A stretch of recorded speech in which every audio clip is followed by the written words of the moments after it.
Just wanted to give you a quick look at the stock after its first coat of finishing oil. It's about 10 past 2 in the afternoon now, and I put the first coat on around about 11:45. I've got to leave it for about probably until about 5 o'clock before I can put another coat on, and there will probably be a bit of light sanding in between, but I just thought you'd like to have a look at this just to show you how the finishing oil brings the colour of the grain out on the mahogany. It's really lovely. Let's close in on it a bit. Yeah, if you can remember how light it was before we put the oil on, and this is what the effect the oil does. Now I've got to put many more coats on this yet. I want this to be quite hard wearing, so yeah, this is going to be a long-winded process. You put the oil on, you leave it for 10 minutes or so, wipe off any excess, leave it for 5 hours, repeat. So it does take some time, but just thought you'd like to see the transformation between the very light coloured wood it was before and what it looks like after the first coat of oil goes on. Well, I thought you guys might be interested in seeing this. This is my setup to profile the slot. This is the piece of wood I'm going to make my new forestock out of. Here's the original forestock, and you can see what's got to happen. We've got to cut that sort of shape groove in at that end, and then that sort of shape groove in at that end. Unfortunately, this is exactly 1 inch, which is, I've got a 1 inch round router bit here, and I've just got enough room on my milling table in the head travel and the x-axis to actually cut this slot, which is great. Now, okay, I know that routers normally run anywhere between like 18 and 24,000 RPM, and the maximum I can get out of my little mill is about 4,000, so it's not really running fast enough, but I'm only taking light cuts, and it is producing a very nice finish on the slot. So I'm hopeful that I can do this. So I thought I'd show you a little bit of this in action. So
and there we go.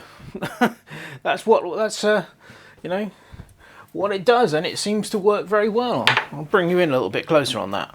Yeah, produces a very nice slot. Now it's going to take me some time. I need to go down to about here for the front part, and then obviously the back part I've got to go quite a bit deeper, up to this line here, but no, it seems to be doing the job. So the work with the 1 inch rounded router bit is now done. I've done this front slot and the deeper rear slot, and I have to say the little Shirtline mill model 5000 mill I've got has performed above and beyond the call. Obviously it was never designed to do woodwork, certainly never designed to do routing, and it's produced the slots in the wood are absolutely fine. It's worked really well. So the next stage now is to swap that out for a 1/2 inch round bit, and then cut the second slot in this front slot here. Okay, here we go. Going to go light on the first cut.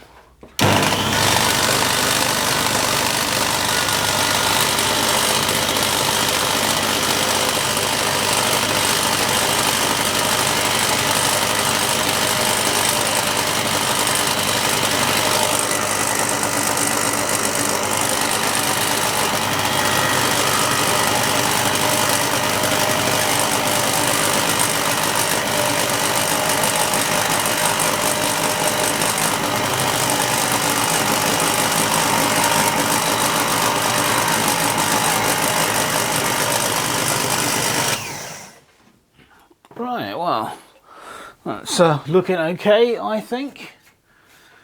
Yeah, that'll do the trick. I'll come back when I'm done. Okay, so I completely forgot to do any filming of the stock after I've cut the grooves. So I've just thrown up a couple of stills of the stock after I've done the shaping, but I haven't put any finishing oil yet on it. So sorry about that, you know, getting so carried away with doing what I was doing. Well, I thought this would be a good opportunity to show the difference between one coating of finishing oil, which is what we have on the forestock here, and the buttstock, which is finished, which has had 5 coats. And you can see the difference. There's a definite shine to this, which there isn't to this. Now the buttstock, I'm quite pleased with the way it turned out. It's not perfect, but then, as I've said before, I'm not a carpenter or a woodworker. You know, I am just a hobbyist trying to do my best work here, and I'm quite pleased with the way it turned out, and it's going to look really nice on the Red Ryder. This still needs another 4 coats, so that's basically what we're going to be doing. That's all we've got left, and then we can actually finally get this bloody thing put back together. It has taken rather a long time. Anyway, just thought you'd like a quick look to see the comparison between the different stages between doing this finishing oil process. Well, they're done. Both fore and buttstock are now finished. Now, they're not perfect, but I'm actually quite pleased with how it turned out. As I've said many times in the course of this video, I'm not a woodworker, so you know, this is not really in my wheelhouse. But yeah, I'm well pleased with them. We'll flip it over and have a look at the other side. Yeah. The forestock was quite possibly the most difficult bit of wood I've ever had to work on. Multiple grooves, different diameters and all the rest of it, and as I said, I did it on the mill. So yeah, well pleased with how this came out. It's a bit bigger than the original, slightly deeper, slightly wider, but that's nicer for your hand than the original. Let's close in on that. You can have a look. Yeah, it turned out really, really nice. There was a lot of sanding involved, obviously. 5 coats of finishing oil on both the forestock and the buttstock. But yeah, it turned out really nice. As did the buttstock. Yeah, there are a few cock-ups along the way. I put a dent in it when I was doing the routing. Totally my fault here, which is annoying, but not really that worried about it. We'll flip it over. Yeah, this did turn out very nice. It was a lovely bit of wood. Just immense amount of thanks to my friend Craig for letting me have this piece of mahogany, because it turned out to be really, really nice bit of wood. Yeah, I don't know whether you can see it. It's very difficult to see, but I didn't quite get this flat. There's a very, very slight, almost hump in it there, and I missed it completely.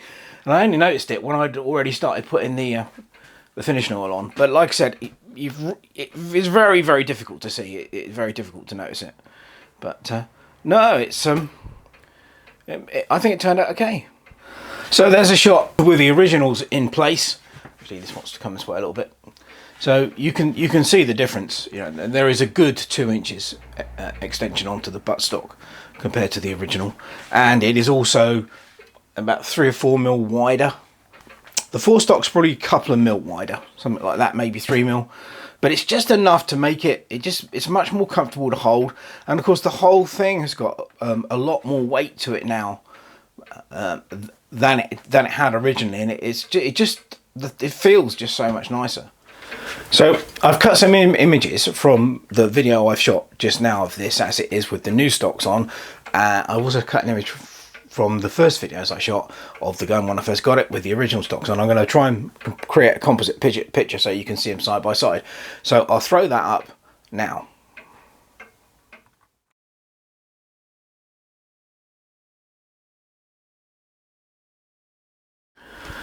So there you go. It's been a bit of a long video, but as I said, it took me quite a long time to do this. It is not a quick process, but I am very pleased with the end result. I think the modified Red Ryder is a way better air rifle than it was when I first got it. particularly having the sights now adjustable for windage. That's just brilliant. But yeah, so that's it for now on the Daisy Red Ryder. I'm going to go and shoot up a few cans. As always, thanks for watching. Cheers.